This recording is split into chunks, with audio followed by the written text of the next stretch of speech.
അസ്സലാമു അലൈക്കും വറഹ്മത്തുള്ളാഹി വബറകാതുഹു.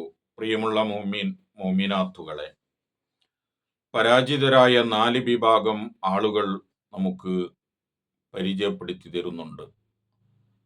അതിൽ ഒന്നാമത്തെ വിഭാഗം ഹബീബായ റസൂലുള്ളാഹി സ്വല്ലല്ലാഹു അലൈഹി വസല്ലമ തങ്ങളുടെ പേര് കേൾക്കുന്ന സമയത്ത് ആ പേരിന് സ്വലാത്ത് ചൊല്ലാത്തവൻ, അതിന് പിശുക്ക് കാണിക്കുന്നവൻ പരാജിതരിൽപ്പെട്ടവനാണ്. രണ്ടാമത്തെ വിഭാഗം ബാങ്ക് കേൾക്കുന്ന സമയത്ത് അതിന് മറുപടി പറയാത്തവർ, അവനും പരാജിതരിൽപ്പെട്ടവനാണ്.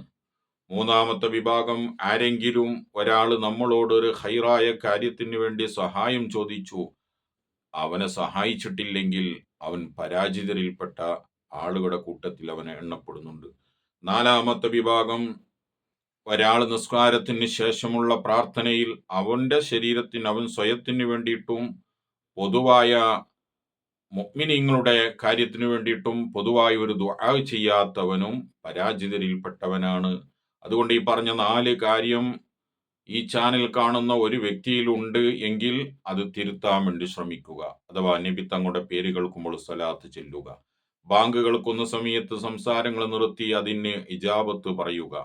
മൂന്നാമത്തത്, ആരെങ്കിലും നമ്മളോട് എന്തെങ്കിലും സഹായം ചോദിച്ചാൽ കഴിയുമെങ്കിൽ അവനെ വാക്കുകൊണ്ടോ സാമ്പത്തികമായ കാര്യങ്ങളെ കൊണ്ടോ സഹായിക്കുക. ദുആ ചെയ്യുമ്പോൾ സ്വന്തം ശരീരത്തിന് വേണ്ടിയിട്ടും മറ്റു മുഅ്മിനീങ്ങൾക്ക് വേണ്ടിയിട്ടും പൊതുവായി ഒരു ദുആയിൽ പെടുത്തുക.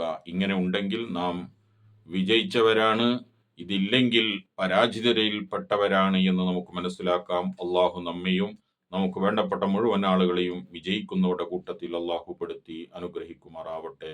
ആമീൻ. അസ്സലാമു അലൈക്കും വറഹ്മത്തുള്ളാഹി വബറകാതുഹു.